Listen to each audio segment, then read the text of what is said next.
आ गई थी।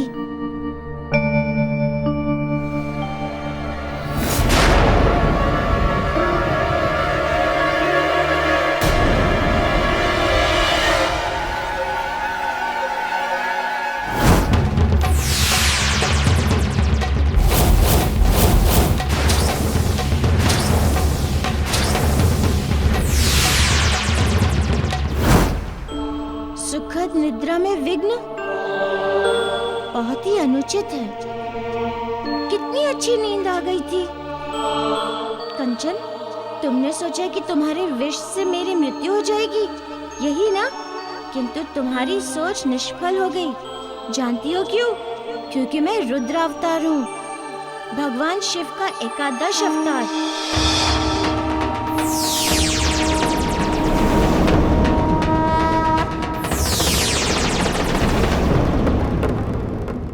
आदिदेव महादेव का, जिन्होंने समुद्र मंथन से निकले हुए हलाहल विष को अपने कंठ में धारण कर रखा है, जिसलिए उन्हें नीलकंठ के नाम से जाना जाता है।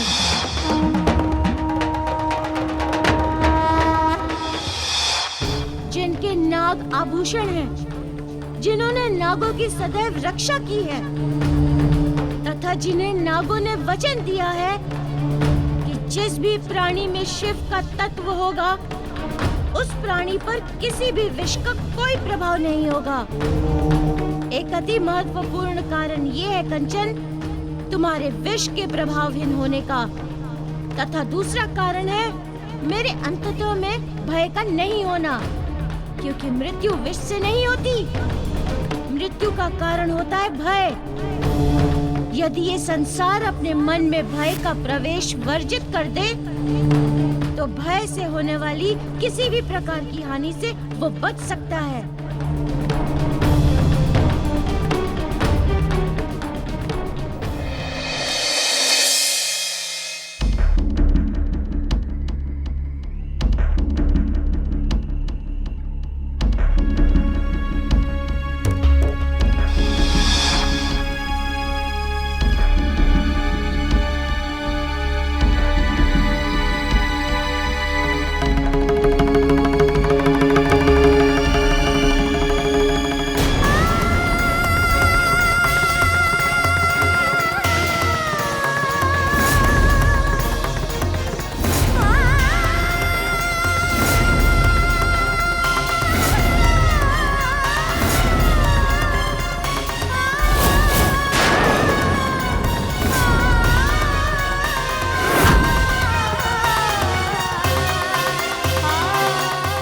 क्या देख रहा हूं?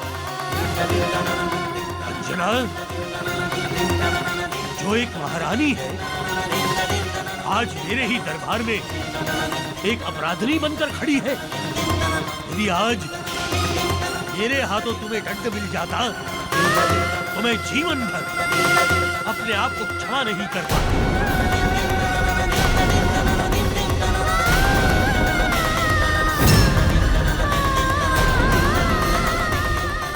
क्या कहूँ महाराज वाले, मैं क्या करूं? परिस्थितियां इतनी बलशाली होती हैं, इसका अनुभव नहीं था मुझे। मैंने जो नहीं किया, उसे नहीं करने का साक्ष्य नहीं है मेरे पास।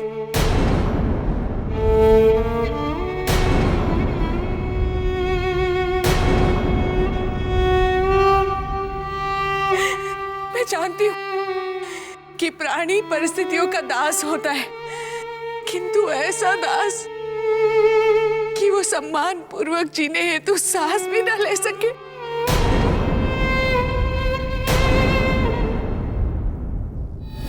साहूकार महाराज, तुम्हारा साहस कैसे हुआ इन पर आरोप लगाने का?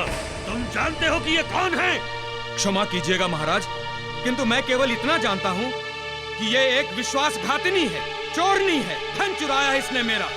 कि ये एक विश्वासघातिनी है, चोरनी है, धन चुराया इसने मेरा।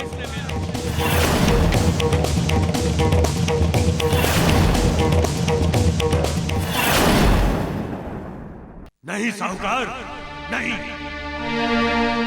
ये अंजन प्रदेश की महारानी अंजना है, बहन के समान है। ये आप क्या कह रहे हैं महाराज?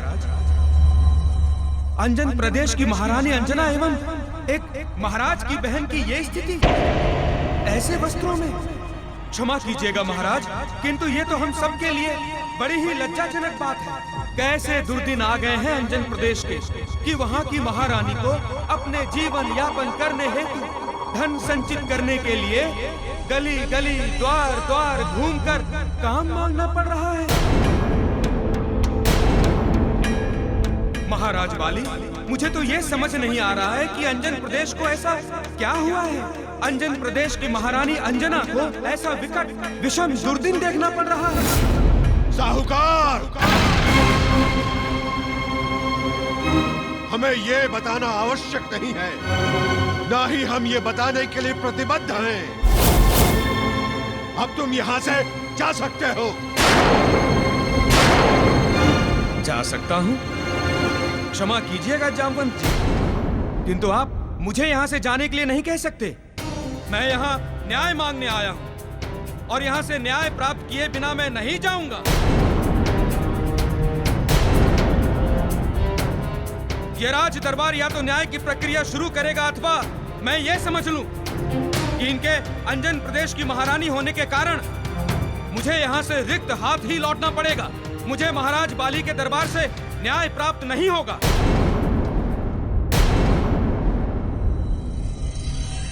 किंतु महाराज, इन संबंधों के आधार पर तो यह सिद्धि नहीं होता कि इन्होंने अपराध नहीं किया। ये अपराधी नहीं है।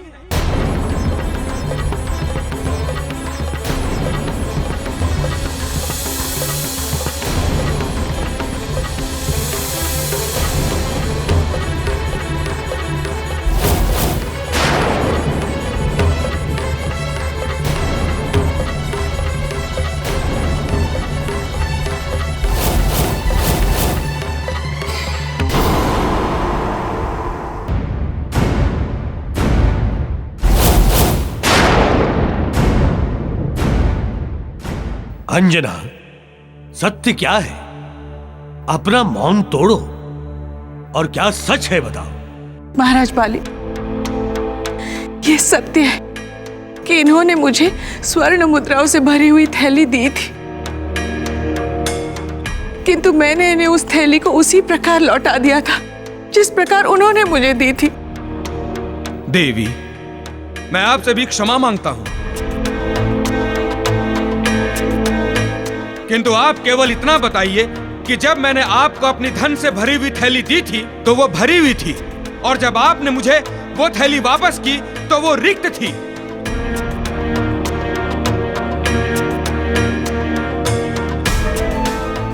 बोलिए, क्या मैं सत्य नहीं बोल रहा हूं? क्या मैं झूठ बोल रहा हूं?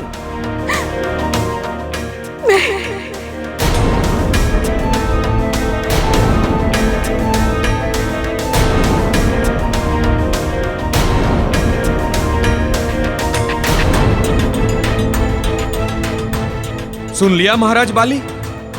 महाराज, अब तो न्याय एवं निर्णय आप ही के हाथ में है।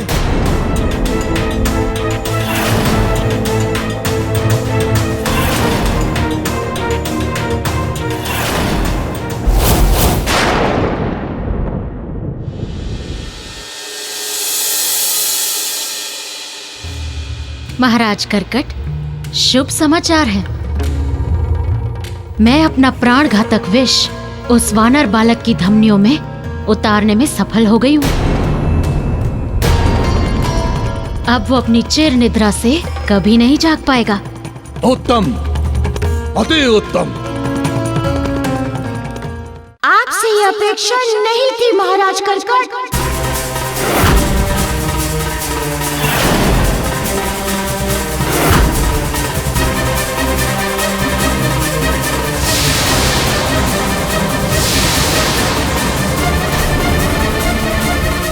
आतिथ्य की आड़ में आप आत्मघात करेंगे।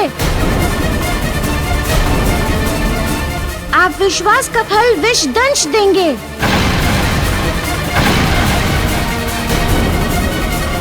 विष दंश के पश्चात भी तुम अभी तक जीवित हो वानर बालक?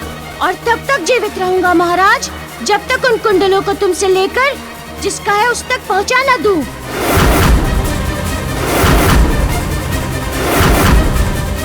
लाओ वो कुंडल मुझे दे दो ताकि मैं यहाँ से चला जाऊं। कुंडल तो नहीं दूंगा वानर बालक, किंतु हाँ, तुम्हें मृत्यु अवश्य दूंगा। क्या समझते हो कि तुम कंचन के विषदंश से बच गए तो करकट के कांटे से भी बच जाओगे? कदापि नहीं। मैं अभी तुम्हें ठीक करता हूं।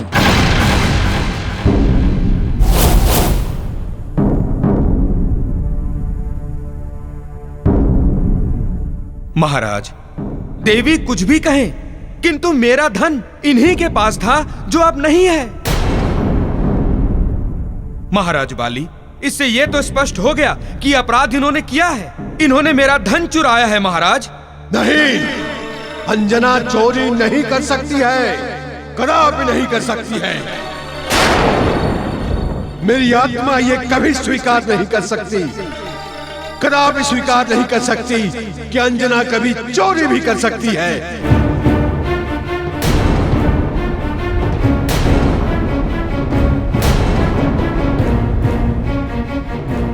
तुम चिंता मत करो साहूकार, हम तुम्हारे धन की हानि अपने राजकोष से भरपाई कर देंगे।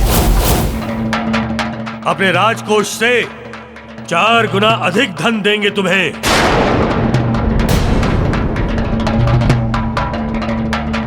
क्षमा कीजिएगा महाराज,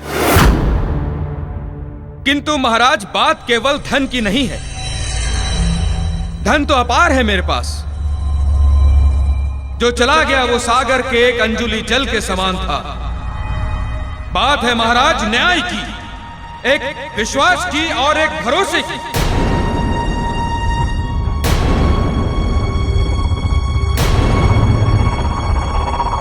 इस स्त्री ने अपराध किया है तथा इसे इसके अपराध का दंड अवश्य मिलना चाहिए महाराज। अन्यथा न्याय एवं न्याय करने वाले राजा से समस्त प्रजा का विश्वास उठ जाएगा महाराज बाली, विश्वास उठ जाएगा।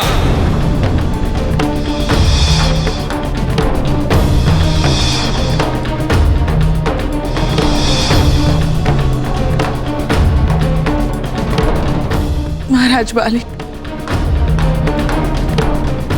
आप मेरे कारण अपने राजधर्म से मुख मत मोड़िए। आप वही कीजिए जो आपका राजधर्म कहता है।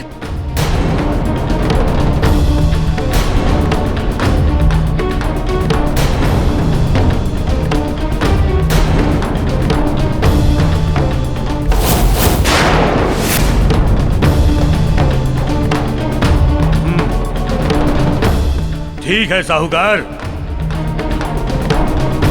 मैं ये घोषणा करता हूं कि कल इसी दरबार में तुम्हारा न्याय करूं। मैं ये घोषणा करता हूं कि कल इसी दरबार में तुम्हारा न्याय करूं।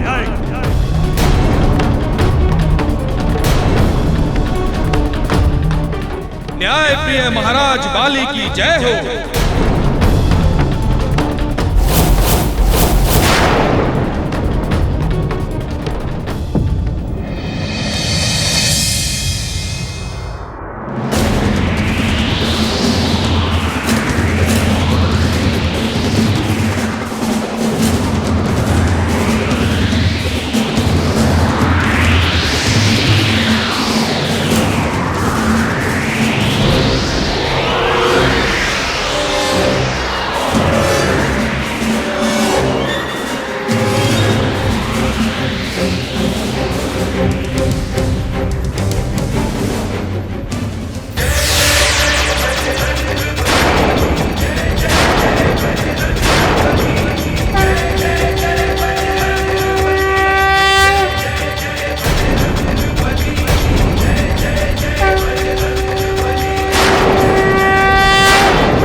व्यर्थ हो गया।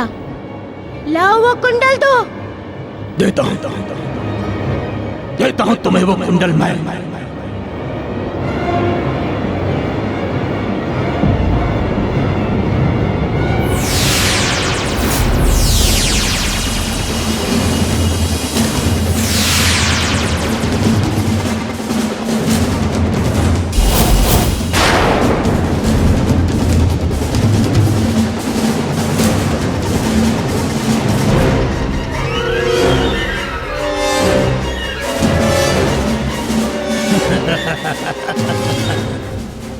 तुम्हें विष एवं मृत्यु के अतिरिक्त और कुछ नहीं प्राप्त होगा यहाँ से ले जाने हेतु वानर बालक।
क्षमा करें वानर बालक, क्षमा करें।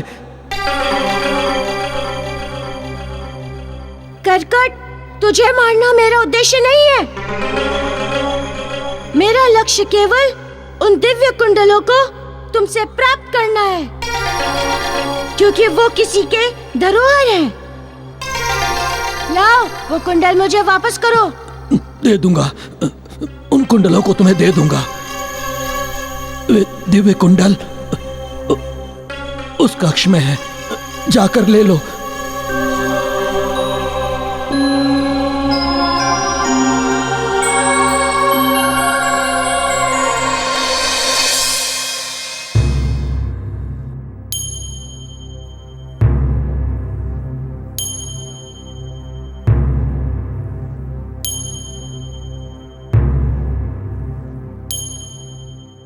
महारानी तारा,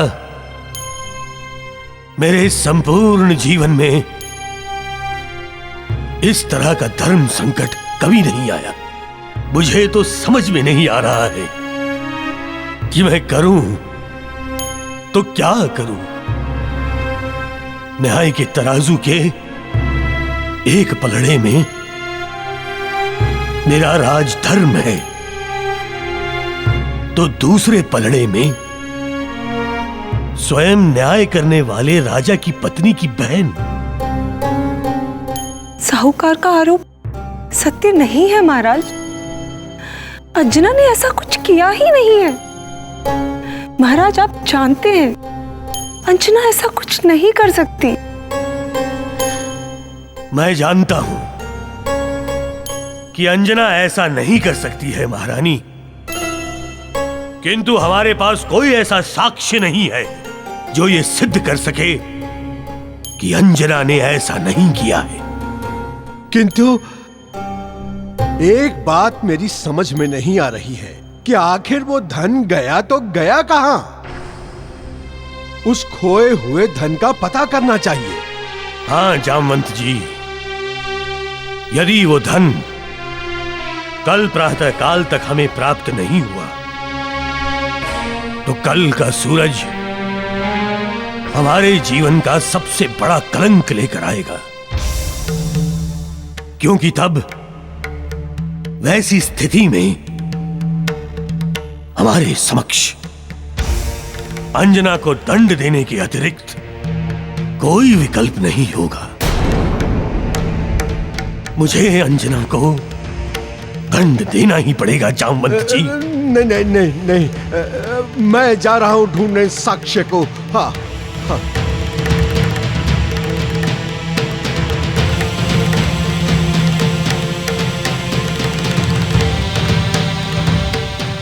रक्षा करो प्रभु, रक्षा करो।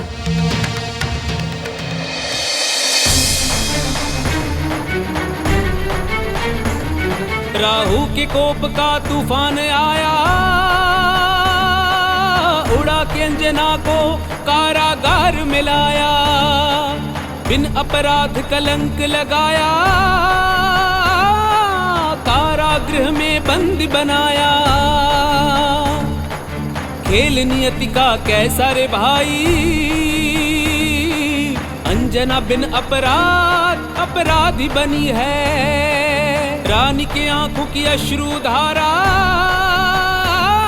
राहु के होठों की हंसी बनी है, राहु के होठों की हंसी बनी है।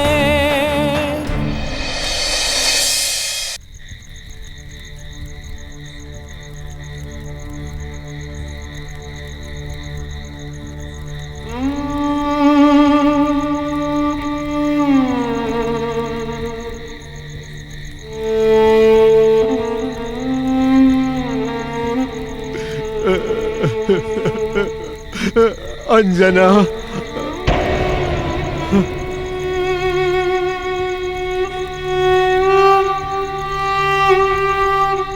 मलिका का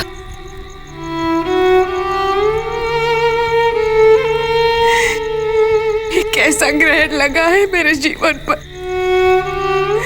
जो छटने का नाम ही नहीं ले रहा है। ये दिन देखने से तो अच्छा होता कि मैं मर जाती। मैं तो समझ ही नहीं पा रही हूँ कि ऐसा कौन सा अपराध किया है मैंने जो विधाता मुझे इतना बड़ा दंड दे रहे।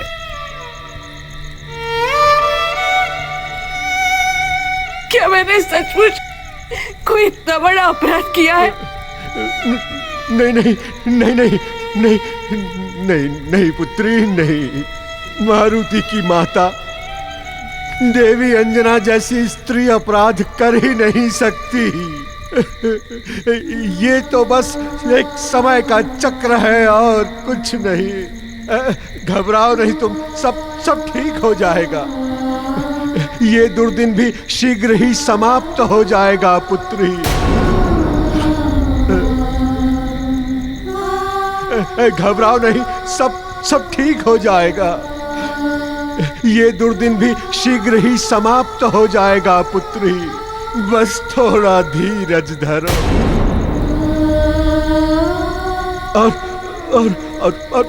और जब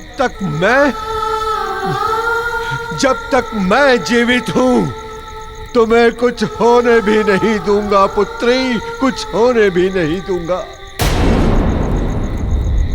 मैं जा रहा हूं साक्ष्य को ढूंढने जो तुम्हें निरपराध साबित करेंगे, और मुझे पूर्ण विश्वास है पुत्री कि मैं कुछ न कुछ अवश्य ढूंढ लाऊंगा।